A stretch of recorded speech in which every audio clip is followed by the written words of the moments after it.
তো hello friends, welcome back to my channel. কেমন আছো বন্ধুরা? আশা করি ভালো আছো। সো আমিও ভালো আছি। চলে এলাম তোমাদের সামনে আমার পরবর্তী ভিডিও নিয়ে। তো শুভ রথযাত্রা। সবাই সবাই মিলে একবার বলো জয় জগন্নাথ। তো আজ যে ভিডিওটা নিয়ে চলে এসেছি সেটা নিশ্চয়ই তোমরা থাম্বনেল দেখে বুঝতেই পেরেছো। হাড়িতে যে যে রথটা হয় আর কি, এর আগেও অনেক আগে সামনের বছরে ভিডিও ছেড়েছিলাম হাড়িটির রথের। তো তোমরা দেখেছো কি পরিমাণ ভিড় হয়। সেম এবছরও হাইডের রথে কিন্তু প্রচণ্ড পরিমাণ ভিড়, উপচে পড়ার মতো ভিড়। তার সাথে সাথে থাকছে এখানকার মানে হাড়িডের এলাকার ছেলেদের, ছেলে মেয়েদের মাতাল করা ডান্স। তো সেটাই তোমাদের সাথে শেয়ার করবো। সাথে থাকছে ওর সাথে যে মেলাটা হয়, মেলাটার কিছু দৃশ্য যেটা আমি ক্যামেরা বন্দি করেছি সেটাও তোমাদের সাথে শেয়ার করব। ততক্ষণ আমার পাশে থেকো, আমার সাথে থেকো। আর ভিডিওটা ভালো লাগলে, আর যারা নতুন তারা অবশ্যই লাইক করো। আর ভালো লাগলে, ভিডিও ভালো লাগলে অবশ্যই একটা গঠনমূলক খুব সুন্দর একটা কমেন্ট করে যেও। কমেন্ট বক্সে সবাই লিখো জয় জগন্নাথ। আর যারা নতুন তারা আমার চ্যানেলটাকে অবশ্যই সাবস্ক্রাইব করে আমার পাশে থেকো। চলো আর বেশি বক বক না করে আর মেলা বাজনা করে চলো যাওয়া যাক। Let's go.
এই যে সামনে একটি ঘুগনির দোকান, তো কি পরিমাণ ঘুগনির দোকানে ভিড় হয়েছে দেখো, মানে লোক মানে নেওয়ার জন্য আর কি, আর কত লোক দাঁড়িয়ে আছে দেখো।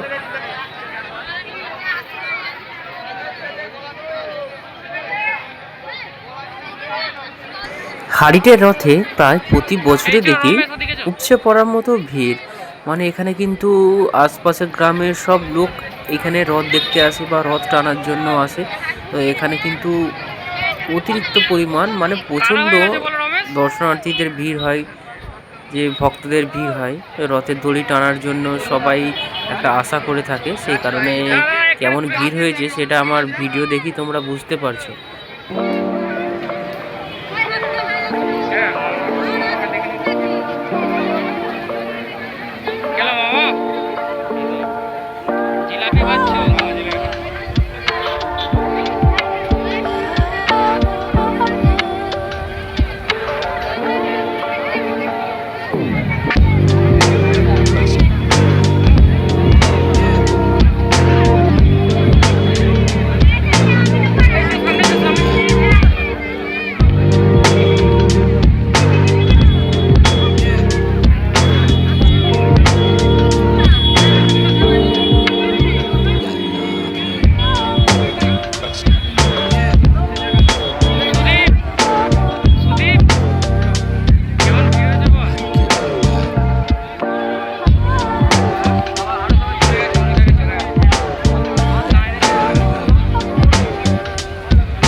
এখানে যে জিলাপির দোকানগুলো আছে সেই দোকানগুলোতে কিন্তু ভালো ভিড় হয়েছে, সেটা তোমরা দেখতেই পাচ্ছ। রথ টানা হয়ে গেছে, সেই কারণে রথের জায়গাটা একটু ফাঁকা। তো যাকে ভিডিও ভালো লাগলে অবশ্যই লাইক করো বন্ধু।